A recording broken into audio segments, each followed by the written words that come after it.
गर्भावस्था के 8वें सप्ताह में आप अपनी पहली तिमाही के 2/3 भाग को पूरा करने की कगार पर हैं। अभी तक आपका पेट दिखने लायक नहीं बढ़ा है, लेकिन आपको प्रसूति या स्त्री रोग विशेषज्ञ के पास जरूर जाना चाहिए। आपकी गर्भावस्था की प्रगति जांचने के लिए एक अल्ट्रासाउंड स्कैन की भी सलाह दी जा सकती है। इस हफ्ते में आप पहली बार अल्ट्रासाउंड स्कैन के दौरान अपने बच्चे के दिल की धड़कन सुन पाएंगी। गर्भावस्था के 8वें सप्ताह में आपके बच्चे का विकास। आपके शिशु की 8वें सप्ताह में पर्याप्त प्रगति होने लगती है। बच्चा प्रतिदिन 1 मिमी की दर से बढ़ता है। हड्डियों, रीढ़ और आंत का निर्माण भी शुरू हो जाता है।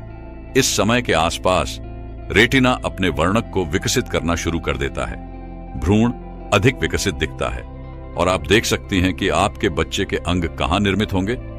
8वें हफ्ते में आपके बच्चे की नाक, होंठ और पलकें भी विकसित होना शुरू हो जाती हैं। साथ ही रीढ़ या पूंछ में थोड़ा फैलाव हो जाता है। इस समय आपके शिशु की हृदय गति 150 से 170 प्रति मिनट होती है। तो शिशु का आकार क्या होगा? शिशु अब भी 8वें सप्ताह में बहुत छोटा है, लेकिन उसका विकास प्रत्येक गुजरते दिन के साथ तेजी से होता है। गर्भावस्था के 8वें सप्ताह में शिशु का आकार लगभग 2 सेंटीमीटर लंबा होता है। इस समय तक त्वचा बहुत पारदर्शी होती है और विभिन्न आंतरिक और बाहरी अंग भी बनने लगते हैं। 3 सामान्य शारीरिक परिवर्तन।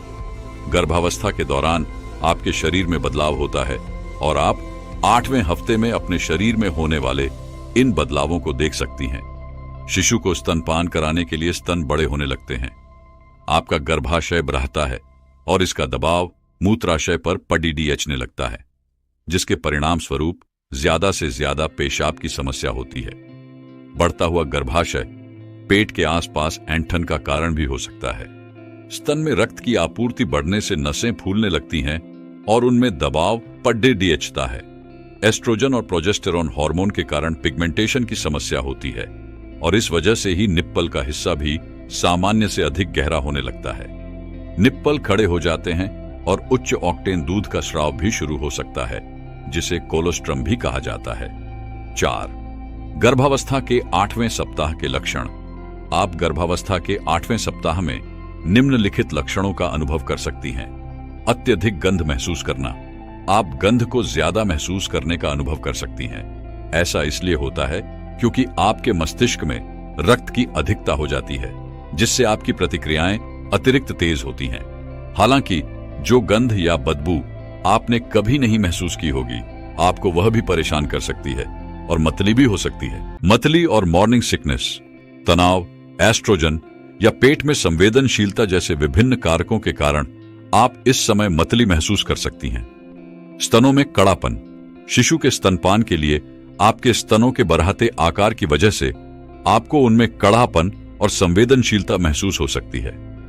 कब्ज। गर्भावस्था के इस समय के दौरान कब्ज होना बहुत आम है, क्योंकि प्रोजेस्टेरोन पाचन प्रक्रिया को धीमा कर देता है, जिससे मल त्याग मुश्किल हो जाता है। कब्ज को दूर रखने के लिए ज्यादातर तरल पदार्थ भी हैं। थकान महसूस होना। गर्भावस्था में हार्मोन के उतार चढ़ाव के कारण आप थका हुआ और कमजोर महसूस कर सकती हैं। होने वाली मां के लिए पर्याप्त आराम बहुत महत्वपूर्ण है। ऐंठन। गर्भावस्था के लगभग 8वें सप्ताह में आपको ऐंठन का अनुभव हो सकता है। आपके पेट की मांसपेशियों और गर्भाशय के विस्तार के कारण यह बहुत आम बात है। 5 गर्भावस्था के 8वें सप्ताह में पेट। आपका पेट थोड़ा या बिल्कुल भी बाहर की ओर नहीं दिख रहा है। यह कई कारकों पर निर्भर करता है। यदि आपके पेट में जुड़वा या अधिक बच्चे हैं, तो आपका पेट 8 सप्ताह तक दिख सकता है। हालांकि गर्भ में एक बच्चे के होने से पेट हल्का या बिल्कुल भी बाहर की ओर नहीं दिखता है। इस समय गर्भाशय और पेट की मांसपेशियों का विस्तार होता है, इसलिए प्रति सप्ताह नई मां का लगभग आधा पाउंड वजन बढ़ता है, 0.2 किलो। 8वें सप्ताह के अंत तक आपका वजन 4 से 6 पाउंड तक बढ़ सकता है, 1.8 2.7 किलोग्राम। लेकिन अगर आप मतली और मॉर्निंग सिकनेस महसूस कर रही हैं, तो हो सकता है कि आपका इतना वजन ना बढ़े। यदि आप अपने वजन या पेट न बढ़ने के बारे में चिंता महसूस करती है, तो डॉक्टर से संपर्क करने की सलाह दी जाती है। 6 गर्भावस्था के 8वें सप्ताह का अल्ट्रासाउंड। गर्भावस्था के लगभग 8वें सप्ताह में डॉक्टर आपके पहले अल्ट्रासाउंड स्कैन की अनुशंसा कर सकता है।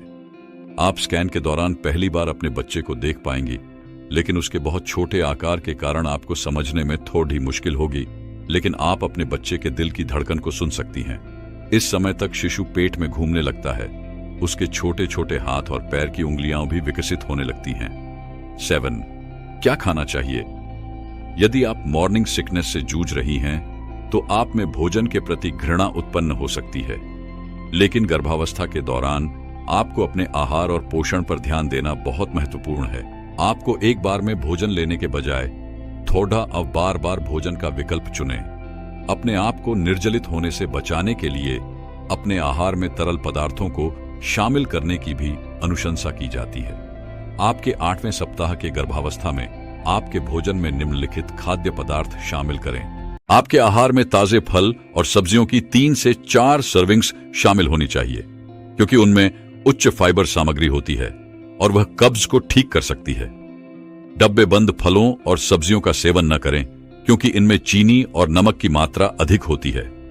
आपके आहार में अनाज शामिल करें, किंतु परिष्कृत अनाज के बजाय साबुत अनाज का चयन करने की अनुशंसा की जाती है।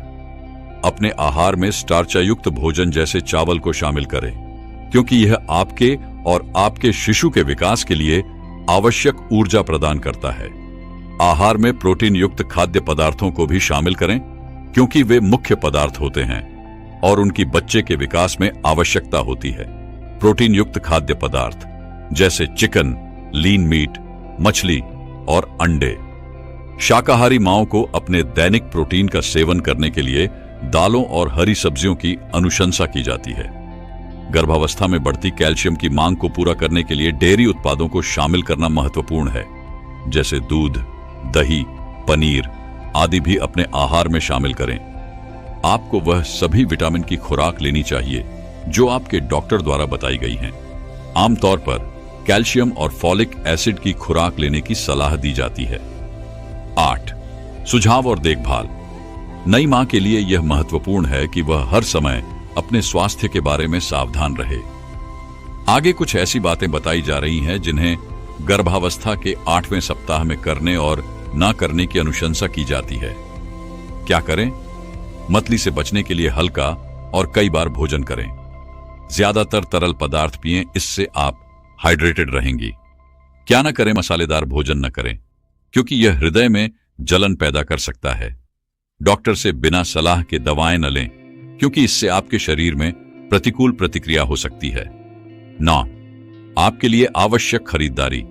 ऐसी कुछ चीजें हो सकती हैं जिनकी आपको इस समय खरीदने की आवश्यकता है, जैसे गर्भावस्था की किताबें।